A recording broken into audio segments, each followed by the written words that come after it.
Hello everyone, welcome to my channel Sharmi's miscellaneous world. So আজকে আমার একটা জায়গায় বেরোনো ছিল, তো ভাবলাম যে তোমাদেরকে দেখাই যে খুব তাড়াহুড়ো থাকলে কি করে রেডি হবে যখন তোমাদের হাতে একদম টাইম নেই, প্লাস তোমাদের স্কিনও ঠিকঠাক নেই লাইক মি।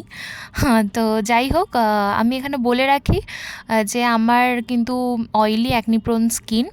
তো আমি এখানে দেখানোর চেষ্টা করেছি যে খুব তাড়াহুড়ো থাকলে তখন কিভাবে তোমরা রেডি হয়ে বেরোবে।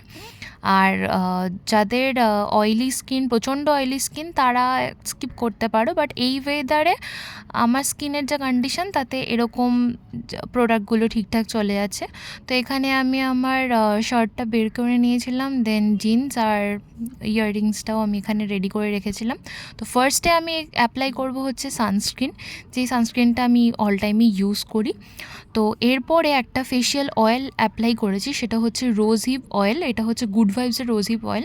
এটা কিন্তু যেখানে অ্যাকনি থাকবে সেখানে অ্যাপ্লাই করবে না। আমার ফোরহেডে অ্যাকনি আছে, তো আমি ওখানে করিনি, বাকি আদার্স পোর্শনগুলোতে আমি করেছি ফেসের।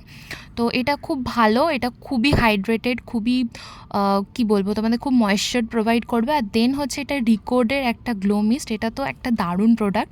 যাদের ড্রাই স্কিন তারা তো এটাকে খুবই পছন্দ করবে। তো বেশি কিছু লাগবে না, এই অয়েলটা অ্যাপ্লাই করার পরে এটা যদি একবার অ্যাপ্লাই করো, তোমাদের স্কিন যদি একদম আগে থেকেই ভালো থাকে, আমার স্কিন তো খুব একটা ভালো নেই এখন, তো তখন কিন্তু প্রচণ্ড গ্লো করবে, মানে এই ওয়েদারেও খুব গ্লো করবে। তো আর কিছু ইউজ করার দরকার পড়ে না। আমি একটা লিপ বাম লাগিয়েছিলাম, দেন হালকা একটু মাস্কারায় লাগিয়েছিলাম, তারপরে আমি রেডি হয়ে বেরিয়ে যাই। আর এখানে আমি একটা পারফিউম ইউজ করি, এই পারফিউমটা আমার কাছে অন্তত খুব লাক্সারিয়াস, কজ আমি এত দামি পারফিউম তো ইউজ করি না নিজে। তো এটা আমাকে দিদি গিফট করেছিল আমার বার্থডেতে। এটার স্মেলটা দারুণ, খুব সুন্দর, সত্যিই খুব সুন্দর। So that's it for today, thank you.